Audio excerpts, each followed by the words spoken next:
Ito pala yung zigzag road dito pa Mount Oro. Yan, kita nyo naman, ayos na ang kalsada rito. Yan, sementado na. Puntahan nyo na lang, ganda ng view.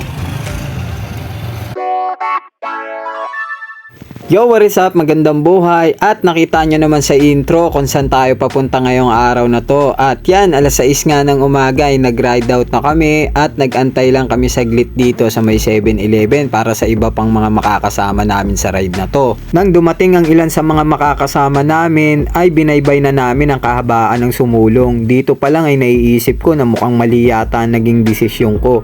Natunugan ko kasi na may ride sila Boss Peter kaya sumabit ako. Hindi ko pa rin kasi talaga napupuntahan yung Mount Oro kaya sinamantala ko na yung pagkakataon. Masinag na kami buti na lang may nasiraan, nagkaroon ng pagkakataon murahin kung hayop na to. Mga kasama namin, grabe, hingal na ako kanina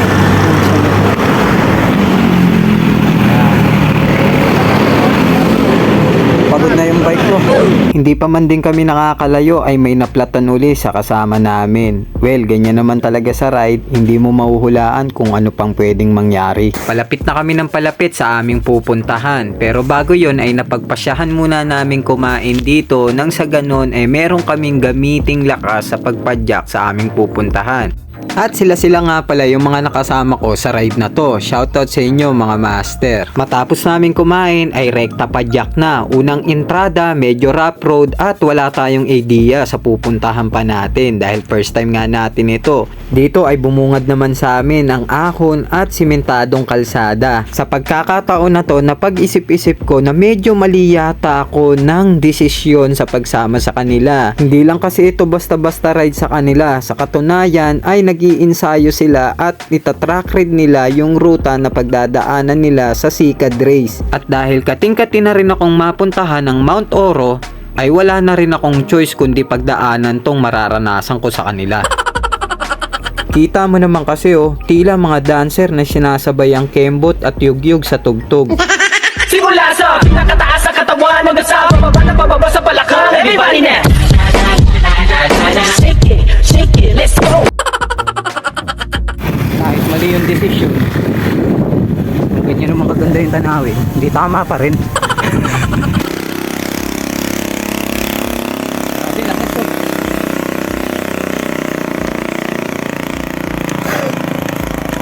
Mukhang ito na yun. Yan na ba yung zigzag? Ito na nga yan. Let's go.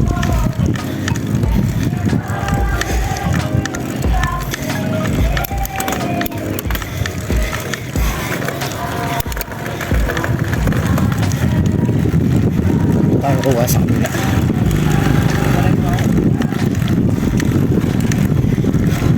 Tarik na.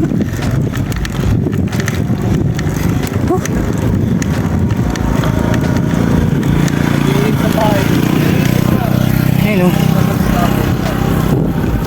sa baba. Ang ganda pero ang tarik. Good morning. Morning po. Morning po, ingat. Yung mga nagtatrack read, dumiretso sila.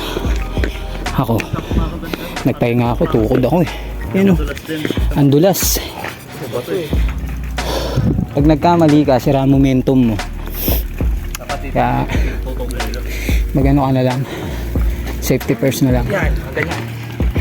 Uy! Ilan dudulas. Ayan wala na yung mga kasama ko buti na lang may iba pang mga siklista rito. Ingat po. Sige lang po. Start na sila. Try natin umabol. Marahil isa ka rin sa nagulat kung kapwa kita first time na pupunta rito dahil masyado nilang hinipe yung zigzag road ko na sementado na, pero ito ang katotohanan. Hop.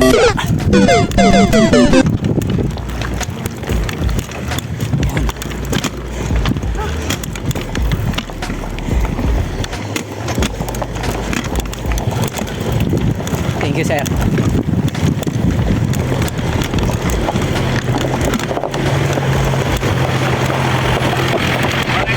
Kaya pa, sir.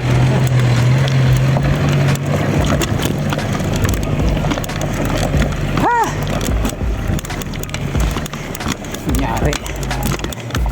Nangyari, kaya pa.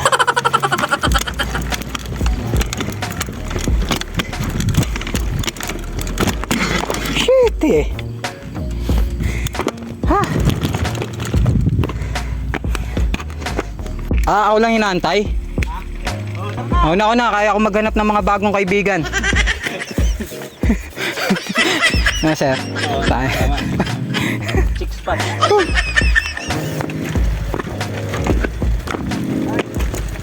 Langanin. Yung bike, kuya. Good na yung bike. Pagod yung bike. Kitang-kita sa camera, master. Pagod yung bike. Lumudula sa bata. Pag nakaklits ako, yari. Oo nga eh. Ano, out of balance lang ate.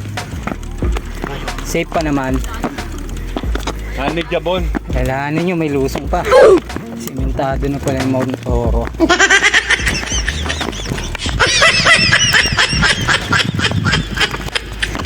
Hindi ko nasusundan yung mga yun. Hindi mo ako sasali ng karera eh. Kaya na nila yun. Dito lang ako.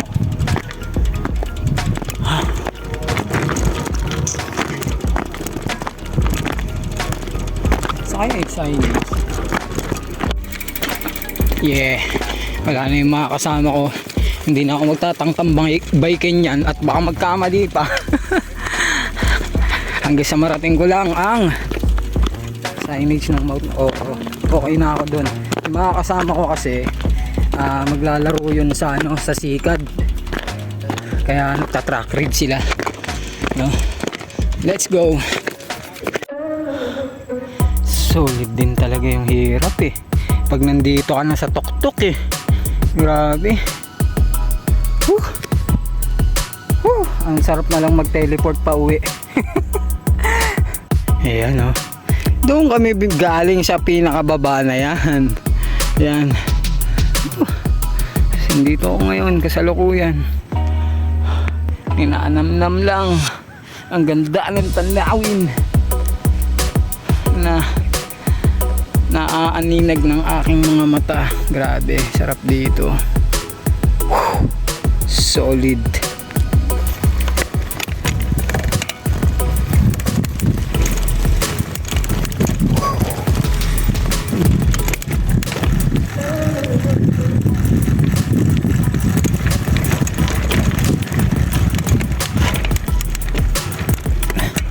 Ayan. Dito na tayo yata. Sana. Alright. Dito na.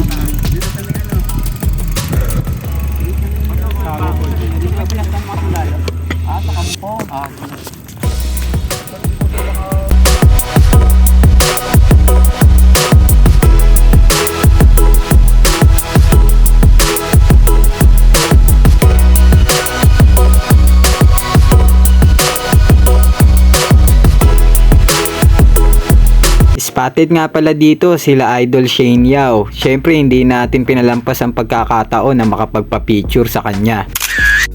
Ganon din sila Kuya Popoy at biyahe ni Tugs at ang kanyang grupo. Kuya Poy, ingat! Ingat ka, boy. Yeah. Kita na lang tayo sa Raypan. Track ride pala yan, track ride. Sali rin pala sila sa Sikad.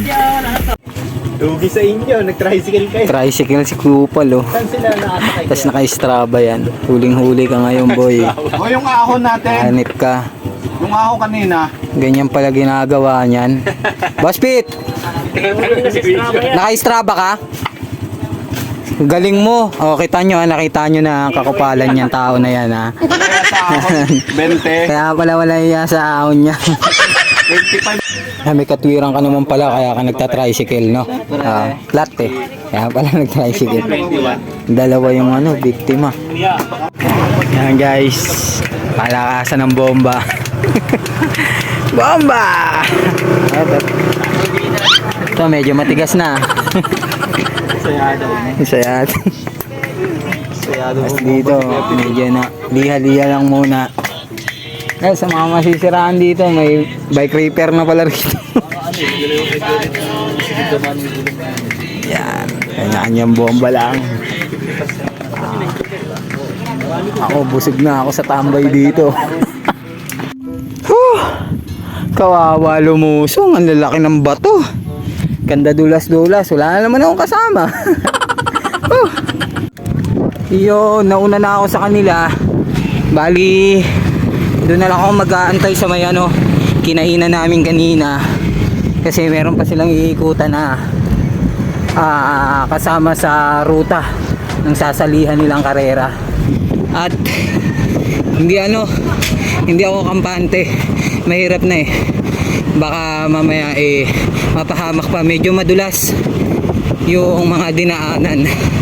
Naka 35C ako at medyo kalbo na yung gulong ko At pauwi na nga kami ng mga oras na to. Nahirapan talaga akong i-vlog sila dahil ayoko rin makaabala sa ensayo nila. Ganun pa man, maraming salamat sa mga nakasama ko at sa lahat ng sumusuporta. Magandang buhay, peace out.